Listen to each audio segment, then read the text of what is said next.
새로운 것도 그리고 또 소망을 얻게 되기를 바랍니다. 더운 여름에 우리에게 필요한 건 시원한 그늘인 것처럼 또 목마를 때 우리에게 필요한 건 아주 차가운 물인 것처럼 그 생수의 의미가 새로워지고 또 그늘의 가치가 더욱더 잘 나타납니다. 그와 마찬가지로 이 시대에 또 이 시작된 8월에 또 우리의 각 환경에 하나님의 말씀이 우리에게 그늘이 되고 그리고 또 우리에게 아주 차가운 생수가 되는 그런 은혜를 우리가 사모하면서 8월에 함께 이 더운 여름을 잘 지내가기를 바랍니다. 오늘 말씀은 이제 요한복음에서 우리에게 나타나는 하나님의 은혜를 우리가 함께 나누려고 합니다. 사복음서 중에서 요한복음은 하나님의 아들이신 예수님을 보여주고 있습니다. 그래서 우리가 예수님을 볼 때 마태복음에서 봤던 예수님, 마가복음에서 봤던 예수님, 누가복음에서 봤던 예수님과 또 다릅니다. 마태복음에서는 왕이신 예수님, 그 다음에 마가복음에서는 종이신 예수님, 누가복음은 인간이신 예수님이고 요한복음에서는 하나님의 아들이신 예수님. 그것이 더 잘 드러납니다. 동일한 사건을 얘기해도 그 사건을 어떤 측면에서 보는가를 통해서 우리가 예수님의 앞면과 옆면과 혹은 뒷면을 보는 것처럼 이 예수님을 다르게 보게 되는 것입니다. 그것이 이게 참 성경 기자가 기가 막히게 썼구나 이렇게 생각한다면은 우리가 성경의 가치를 격화시키는 것이고 하나님이 이 성경 기자를 통해 우리들에게 예수님을 이렇게 보여주시는구나 생각하면 그러면 성경의 가치를 올바르게 이해하는 것입니다. 결국 이 복음서를 통해서 우리가 예수님을 알아가는 것입니다.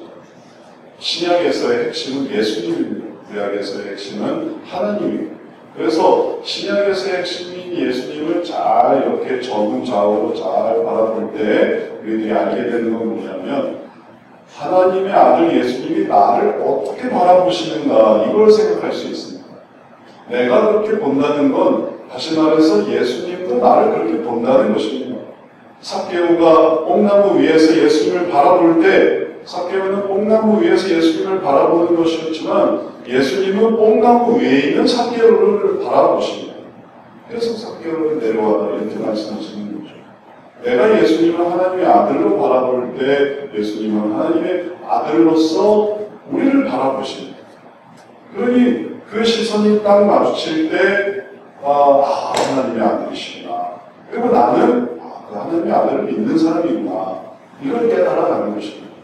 그러니 그 시선을 우리가 놓치지 말아야 되겠습니다. 내가 보는 것만이 전부다 이렇게 생각해서는 안 되겠습니다. 내가 보는 것을 주님도 보고 계세요. 그러니 그 시선의 일치, 나를 바라보고 계시는구나 이걸 이해하면서 우리가 요한복음에서 어떻게 하나님의 성전이 되어야 됩니까?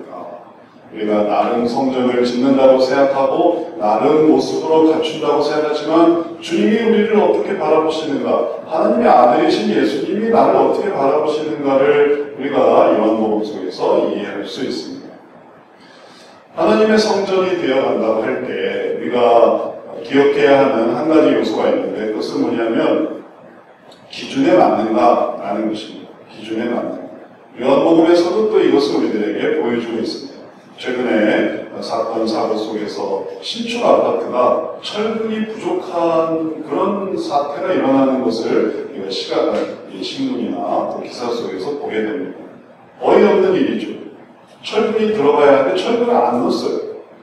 그리고 그걸 모를 줄 알았습니다. 근데 그걸 알아냈어요. 이 아파트에 철근이 없습니다 라는 게 나타났습니다. 어떻게 나타났습니까? 그냥 무너지는 거예요. 그냥 주차장이 그냥 무너지는 것입니다. 도대체 왜 무너질까 하고 봤더니 철근이 없는 거예요. 그래서 이거 큰일이다. 안 무너진 것도 다 조사를 해보자 해가지고 어떻게 조사를 했냐면 엑스레이를 찍어봤대요. 건물에 엑스레이를 찍어봐요. 기둥에 엑스레이를 찍어봐요. 그러니까 놀랍게도 철근이 하나도 없어요. 철근이 없어요. 그러니 시간 문제인 것입니다. 이렇게 무너지는 게. 그러니 이제 거기에 문제에 대해서 보강을 하고 또 대책을 세우고 어떤 단지는 전면 재시공 지하까지 다 있으니까 다 다시 해요. 돈이 뭐 천문학적으로 들어가요. 또 어떤 아파트는 보강 정도는 보강해야 돼요. 어떤 아파트는 보상을 해줘야 돼요.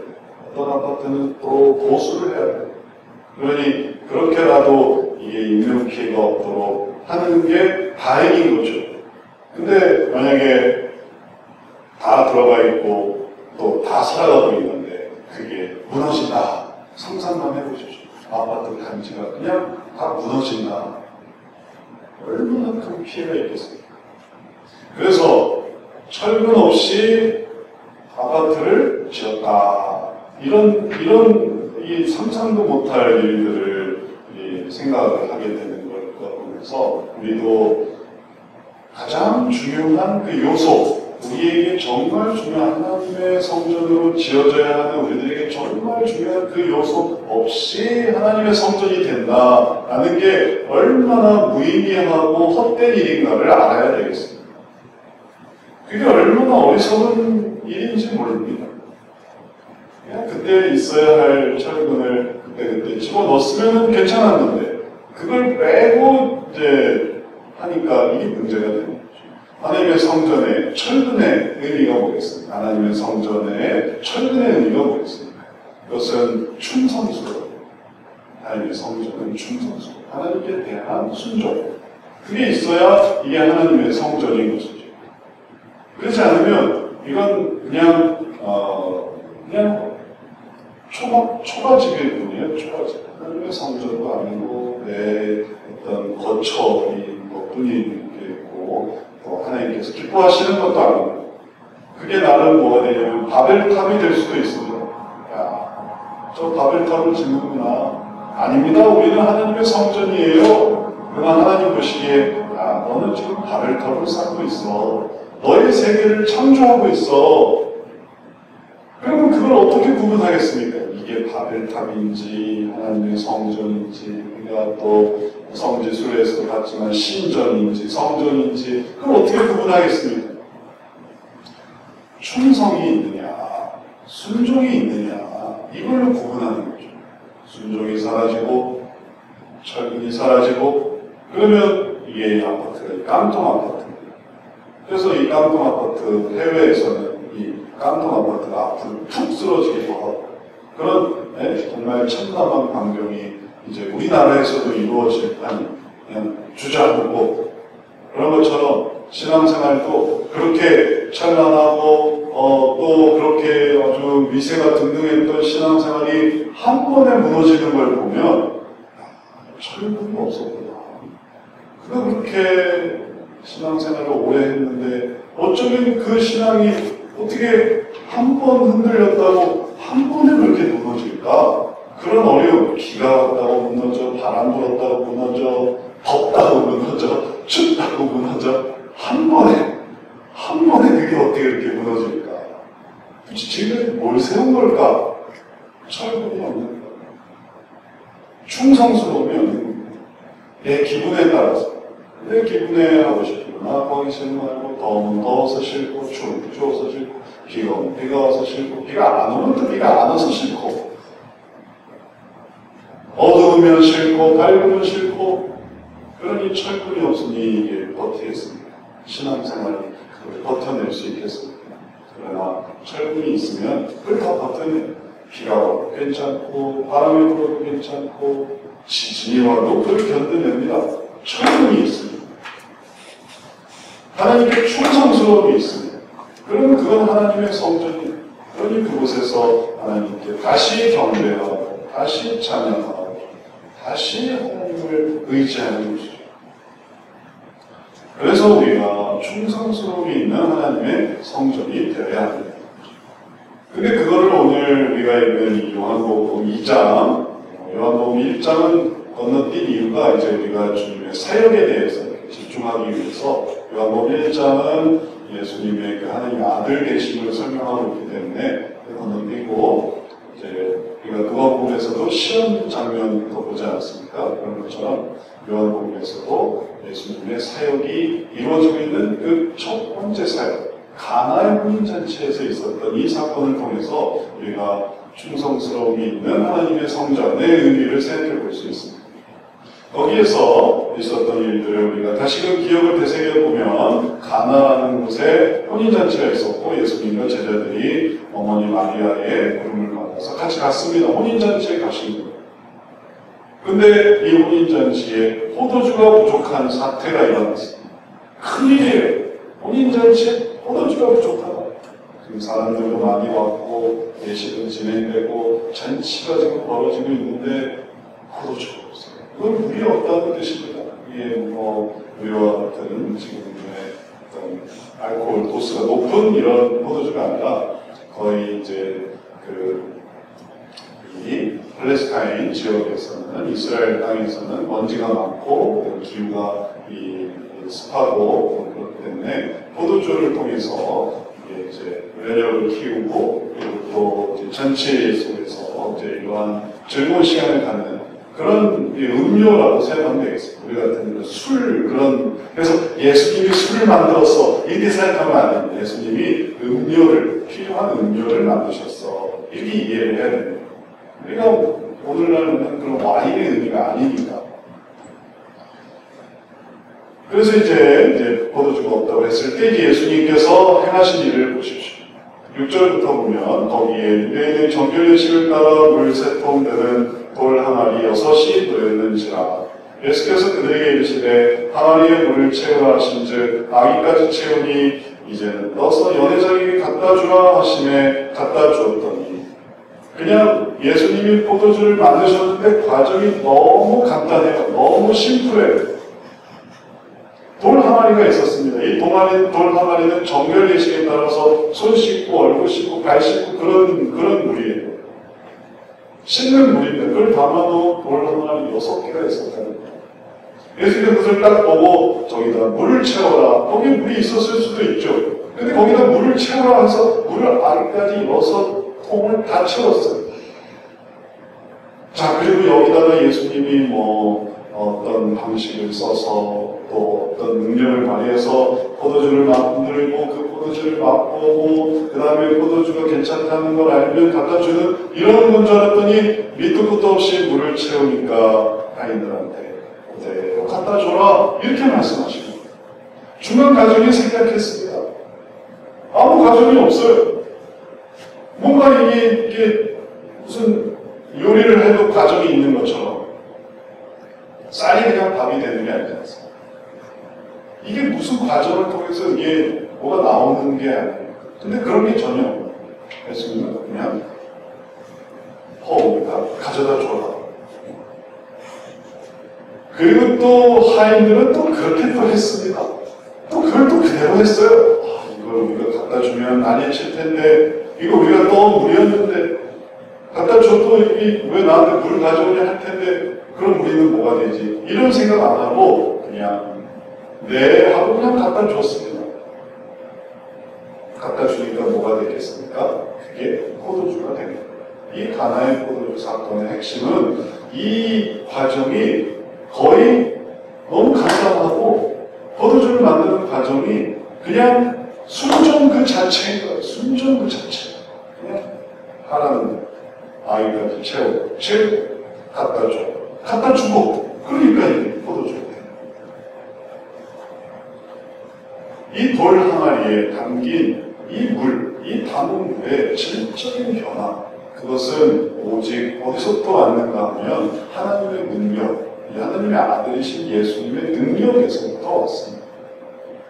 그 능력이 어떻게 나타나는가 그 질적 변화는 온전히 예수님의 것이고 그 예수님의 변화를 어떻게 알게 되는가 하면 그것이 바로 돌 항아리 그 다음에 돌 항아리 무대를 갖다 준 이 하인들의 그 충성스러움 돌 항아리에 담긴 그 무대의 그 순종 그리고 그것을 퍼다 준 이 하인들의 순종 그 충성스러움 그것이 바로 예수님의 이 물의 질적 변화, 포도주로의 질적 변화를 나타내게 한 것입니다. 그게 만든 게 아니에요. 다시 말하면 이제 예수님 없이 우리가 하인들이 물만 채우고 그 다음에 갖다 주면 그런 포도주가 되는가 하면 그런 건 아니에요. 예수님 없이 그게 있을 수 있겠습니까? 예수님이 하락하신 거니까 그게 의미가 있는 거죠. 그리고 다른 것도 마찬가지입니다. 돌 항아리 말고 그냥 나무 항아리 그건 안 될까요? 예수님이라면 가능한 거죠. 왜냐하면 예수님의 능력입니다. 예수님과 함께 하니까 이런 변화가 이루어지는 것입니다. 다만 예수님을 따라가는가, 예수님을 의지하는가, 그게 그 변화를 만들어내는 것이죠. 예수님 없이 다른 어떤 조건도 물을 포도주로 만들 수 없습니다. 예수님이 있으면 다른 어떤 조건이 바뀌어도 물은 포도주가 될 수 있습니다. 예수님이 이루시는 것이니까 그런 것입니다. 이 놀라운 모습 속에서 결과를 보면 연회장은 깜짝 놀랐습니다. 연회장이 놀란 부분은 이게 포도주라서 놀란 게 아니에요. 더 큰 부분 때문에 놀랐습니다. 연회장은 물로 된 포도주를 맛보고 또 어디서 났는지 알지 못하되 물떠온 하인들은 알더라. 연회장이 신랑을 불러 말하되 사람마다 먼저 좋은 포도주를 내고 취한 후에 낮은 것을 내거늘 그대는 지금까지 좋은 포도주를 두었도다 하니라. 연회장이 포도주 맛을 보고 놀랬는데 왜 놀랬는가 하면 앞서 만났던 혹은 경험했던 포도주보다 더 좋은 포도주여서 놀랍니다. 동일한 포도주 혹은 조금 못한 포도주였으면 포도주를 어디서 만들어 왔겠구나, 준비해 온 것을 어디서 내온 거구나 그렇게 생각하고 아무 말 안 했을 텐데 연회장이 깜짝 놀란 이유는 제일 맛있는 더할 나위 없이 맛있는 포도주의 그 수준을 그가 경험했기 때문에 그런 것입니다. 그래서 연회장이 신랑을 불러서 칭찬하고 있는 거예요. 되게 취한 다음에 나쁜 포도주를 당신은 지금까지 좋은 포도주를 숨기다가 이제 다 취해서 배불러서 이제 포도주의 어떤 가치가 떨어질 때쯤, 포도주의 필요가 떨어질 때쯤 더 좋은 포도주를 내어놓았다.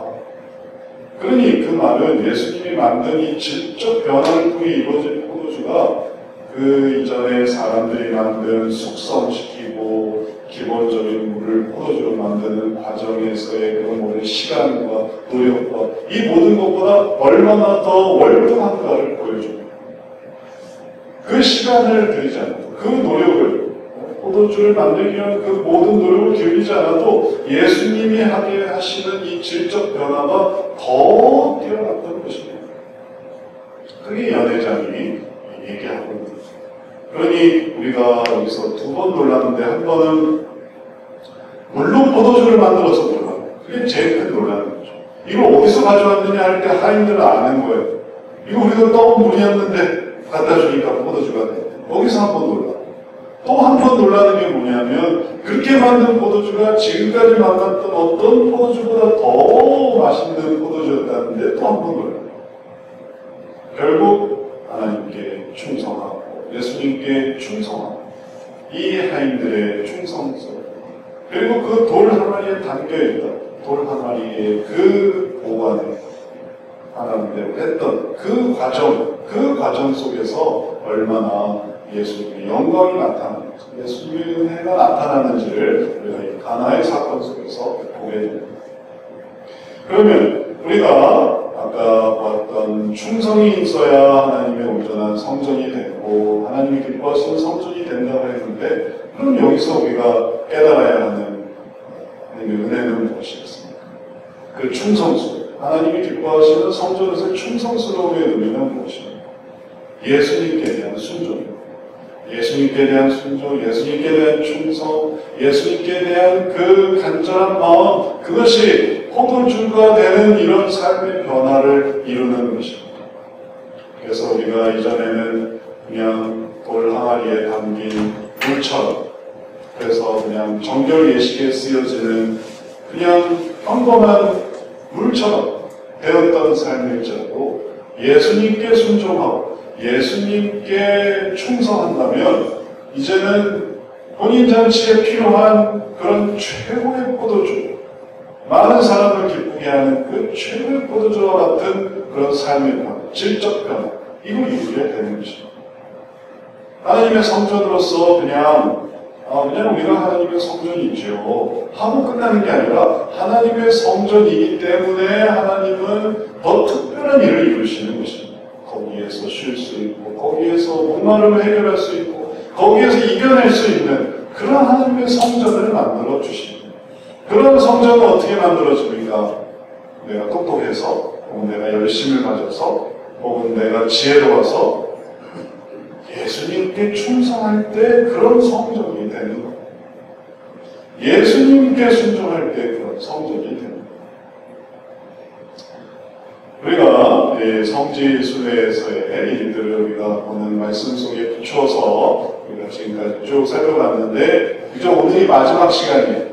이제 성지순례가 이제 끝이 났습니다. 마지막 성지순례 끝이 났는데 마지막으로 본 게 이스탄불로 다시 돌아와서 성 소피아 사원을 보는 것이 이제 일정의 끝이었어요.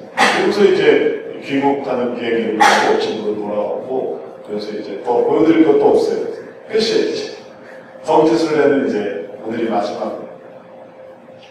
마지막으로 본 이 성지순례에서의 마지막 유적인 이 성 소피아 사원은 아주 독특한 역사를 가지고 있습니다. 지금까지 우리가 보았던 그 신전이 성전되고 그런 것에 완전히 총집합이에요. 처음에 360년 로마 제국 때 콘스탄티누스 2세 기독교를 국교했던 그 콘스탄티누스 2세에 의해서 이 성 소피아 사원, 말하자면 거룩한 지혜라는 뜻입니다. 성 소피아, 사람을 기리는 게 아니라 거룩한 지혜, 이제 그게 신앙적인 의미인 것이고, 그러기 위해서 이 성 소피아가 그때는 교회였는데 이 교회를 만들었습니다. 그래서 성 베드로 성당이 세워지기 전까지 이 유럽에서 최고의 교회였어요. 성당이었어요. 어마어마한 규모, 어마어마한 그런 노력을 기울여서 한 6년간 지었어요. 그래서 이걸 만들었어요. 그래서 그때는 동방정교 기독교의 성당입니다. 그 다음에 1204년부터 1261년 라틴 제국에 이제 라틴 제국 십자가 운동과 십자군이 또 세운 이제 제국을 라틴 제국이라고 또 거기서 생기는데 라틴 제국 때는 또 로마 카톨릭 성당으로 변화지게 됩니다. 그 다음에 또 여기서 이제 엎치락하는 일들이 생겨서 1452년 오스만 제국이 이제 그 지역을 침범하고 그 지역을 점령하면서 그 다음부터는 이슬람 사원이 돼요. 그러니 같은 건물, 지진으로 좀 무너지고 전쟁으로 망가지고 그래서 또 보수되긴 했지만 그 위치에 있는 건물로서 계속 이게 교회였다가 성당이었다가 사원이 됐다가 이렇게 된 겁니다. 그리고 1935년도에 터키 공화국이 생긴 다음에는 또 이게 박물관이 되고요. 그래서 이제는 좀 세속주의 정책을 써서 그냥 박물관으로 만들어요. 그래서 그냥 누구나 다 볼 수 있는 그런 모습. 그러다가 2020년 얼마 되지 않는 3년밖에 안 되죠. 이제 터키 에르도안 대통령이 이슬람 사원으로 또 만들었거든요. 박물관에서. 왜냐하면 이 곳을 이슬람 사원으로 만들자는 그 종교계의 계속적인 압박에 의해서 결국 이제 박물관이 또 이슬람 사원이 되었습니다. 그곳을 방문하게 되었습니다. 지난번 이제 장소였던 빌립보 유적이 여기 지도에서 갔던 데고 여기서부터 쭉 이렇게 길로 넘어오면 더 넓게 봅니다. 넓게 보면 그리스를 통과해서 중간부터는 이제 터키거든요. 그리스 국경을 넘어서 터키에 해협이 하나 있고 그 해협 근처가 이제 이스탄불 도시입니다. 그리고 이스탄불 그 도시에 이 성소피아 사원이 있어요. 나중에 이제 여기서 비행기를 타고 귀국하게 됩니다. 이곳에 좀 더 자세히 보면 그곳에 성소피아 사원도 있고 그 다음에 또 술탄 궁전이라고 해가지고 또 다른 블루 모스크라는 게 또 있고 또 공원이 있고 아주 대규모 지역입니다. 그래서 딱 가보면 멀리서부터 이 성소피아 사원의 모습을 볼 수 있습니다. 그리고 모습이 아주 웅장합니다. 그리고 줄 서서 들어가야 돼요. 이 안에 내부의 인원들을 항상 일정하게 유지하고 있기 때문에 있는 사람이 빠져나와야 또 들어갈 수 있고 그렇게 되어 있더라고요. 그래서 들어가서 입구에 이렇게 보면 아주 높은 건물들, 기둥들 이렇게 되어 있고 안으로 들어가면 이제 이 두 가지 역사 속에서 이 두 가지가 혼재되어 있던 그런 이 흔적들이 많이 남아 있습니다. 그래서 벽에는 기독교 벽화, 그래서 신앙 벽화가 막 이렇게 그려져 있습니다. 그래서 정면에서 신발 벗고 들어가면 이제 안쪽에 높은 이제 천장이고 그다음에 그 안이 이 사원의 모습인데 중간중간에 보면 벽에 보면 이건 이제 예수님 그림이에요. 예수님 그림이고 또 사도들 그림이고 그게 그냥 벽 전체에 아주 다 펴져 있습니다. 근데 그 안으로 또 들어가 보면 이슬람 문양, 그걸 가리는 또 이슬람 문양이 지금 현재 여기서 이슬람 사원으로 이루어져 있고 이 앞에 이만이라고 하는 그 이슬람 그 사제가 그 종교 예식을 진행하기도 하고 또 앞에서는 기도처가 있어서 기도하기도 하고 그래요. 그러니까 이 안에 그냥 막 섞여 있어요. 앞에서는 기도하고 뒤에서는 관람하고 막 그냥 다 섞여 있어요. 예전에 박물관이에요. 그래서 둘러보면 너무너무 멋있어요. 그런 혼란스러움이 멋있어요. 기도하고 뒤에 사진 찍고 막 뛰어다니고 하여튼 자유로워요. 그렇게 해서 이곳이 예전에는 교회였다가 성당이었다가 이슬람 사원이었다가 또 박물관이었다가 참 다양하게 이곳이 이랬다 저랬다 이게 바뀌는구나 이런 걸 알 수 있습니다. 천정에도 높은 그러니까 이슬람 흔적이 남아있기도 하고 또 기독교 흔적이 남아있기도 하고 이렇게 높은 이거는 이제 그 고귀한 지혜, 거룩한 지혜 마치 하늘을 보는 듯한 그런 걸 연상시켜서 만들어놨는데 지금은 이제 또 다른 의미로 사용이 되고 있는 거죠. 그래서 이 모습을 이렇게 한참 보다가 사진도 찍을 만큼 찍고 하다가 그러다가 이제 나오게 됐어요. 그래서 다시 나오는 장면, 하늘에서 바라보는 그런 모습은 이게 하나의 건물이었음을 보여줘. 지금은 어떤 용도로 쓰여지는 건물인 것이죠. 이렇게 이 성소피아 사원의 모습을 보면서 우리가 알아야 되는 것은 뭐냐면 어떤 세력이 지배하고 있었는가에 따라서 이 건물의 의미가 완전히 달라진다는 것이었어요. 누가 거기를 지배하는가? 여기는 그냥 이 터키 이스탄불 지역의 한 장소에 세워진 건물이었는데 여기를 누가 지배하고 있는가? 이 기독교인들이 거기를 지배하고 있으니까 여기를 교회로 만들자 해서 만들어졌던 거고 그 다음에 거기를 다른 이슬람이 지배를 하니까 그럼 우리는 여기를 이슬람 사원으로 만들자 하니까 이게 바뀌는 거예요. 박물관으로 바꿀 때도 우리가 이 지역을 좀 이슬람 쪽에서 봤을 때 세속화를 시켜서 그래서 이제 너무 종교적으로 하지 말자 하니까 또 박물관으로 바꿨던 거고 또 반대로 다시 우리가 전통적으로 이슬람의 그런 분위기를 만들어야 된다고 압박하니까 그 다음에 또 다시 사원이 되버렸어요. 누가 거기를 다스리느냐에 따라서 이 건물이 이렇게도 쓰이고 저렇게도 쓰이는 거예요. 우리의 삶 속에서 우리가 어떻게 하면 하나님께서 기뻐하시는 성전이 될까라고 생각할 때 그냥 무조건 순종만 하면 된다라고 생각하지만 어떻게 순종 순종을 하느냐? 순종을 무슨 마음을 가지고 할 수 있느냐? 순종하고 싶다고 다 순종이 됩니까? 순종의 기본적인 그런 분위기는 뭐냐면은 무엇이 다스리고 있는가 하는 거예요. 무엇이 다스리고 있는가. 다스리고 있는 것이 무엇인가에 따라서 그곳은 하나님이 기뻐하시는 성전이 될 수 있고 그곳은 또 하나님이 안타까워하시는 전쟁터가 될 수도 있고 그런 것입니다. 우리의 마음, 우리의 삶이 하나님이 기뻐하시는 것이 되려고 할 때 우리들이 하나님께 지배를 받고자 해요. 하나님께 충성해야 돼요. 하나님께 충성하고 하나님 저를 다스려 주십시오.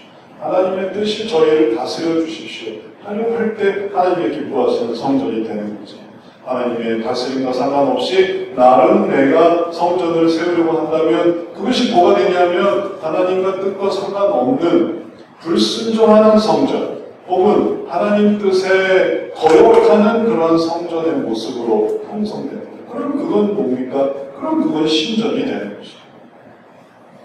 그래서 순종의 기본적인 흐름은 바로 하나님의 함께하심, 하나님께 내 뜻을 내어 맡기고 하나님께서 나를 다스려 주심을 허용할 때 그때 이런 성전이 되는 것입니다.